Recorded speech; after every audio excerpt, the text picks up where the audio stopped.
ज्ञानवापी में एएसआई की रिपोर्ट सामने आ रही है। एएसआई की रिपोर्ट क्या बताती है? बहुत कुछ आपके सामने उदाहरण प्रस्तुत कर।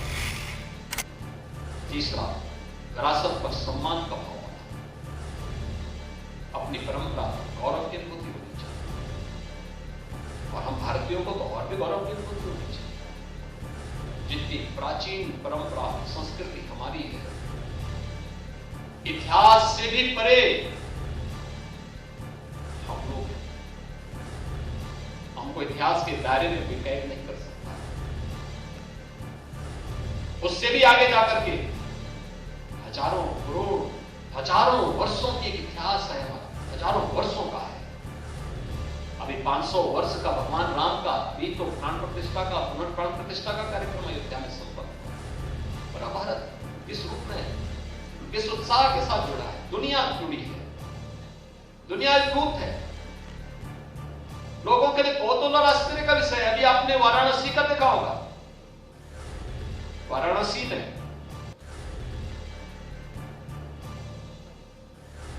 काशी विश्वनाथ धाम में, ज्ञानवापी में एएसआई की रिपोर्ट सामने आ रही है। एएसआई की रिपोर्ट क्या बताती है? बहुत कुछ आपके सामने उदाहरण प्रस्तुत करता है, लेकिन उस विरासत पर जो प्रधानमंत्री मोदी जी ने आजादी के अमृत महोत्सव वर्ष के समय आपको उपलब्ध कराया था, हम आजादी की लड़ाई को अपनी आंखों से नहीं देखे, देश को आजाद होते समय हम नहीं देखे, लेकिन जब देश अपनी आजादी का अमृत महोत्सव मना रहा था, हर घर तिरंगा के माध्यम से हम इस महोत्सव में सहभागी बने थे, क्योंकि हमारे पूर्वजों ने हमने उस दौरान आजादी के अपने उन बंदों को, जो राष्ट्रनायक थे, जो स्वतंत्रता संग्राम सेनानी थे, उस समय के क्रांतिकारी थे, या जिन्होंने देश की आजादी के पहले आजादी के आंदोलन में सहभागी बनकर इस लड़ाई में नेतृत्व प्रदान किया था, या आजादी के बाद भारत की सुरक्षा करते हुए भारत के रक्षा बलों में, अर्धसैनिक बलों में, पुलिस बलों में अपनी सेवाओं के माध्यम से देश को सुरक्षा दी थी, बाह्य और आंतरिक सुरक्षा प्रदान की थी, उनके प्रति सम्मान का भाव व्यक्त करेंगे। उनके स्मारकों का सुंदरीकरण हुआ, हम लोग गए, उन पे शोध हुआ, उन पे कार्य हुआ।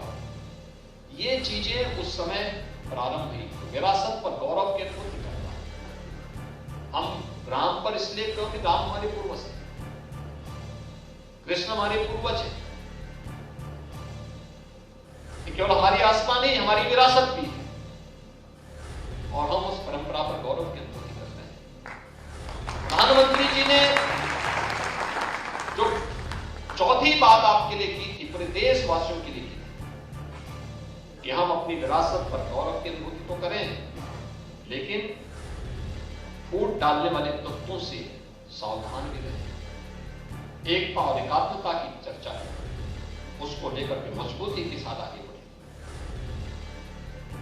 अपने सैनिकों के प्रति सम्मान का भाव रखें, सुरक्षा बलों के प्रति सम्मान का भाव, अपने मन में सम्मान की भावना रखें, क्योंकि जो लोग विकास नहीं चाहते हैं वे विभाजन करना चाहेंगे।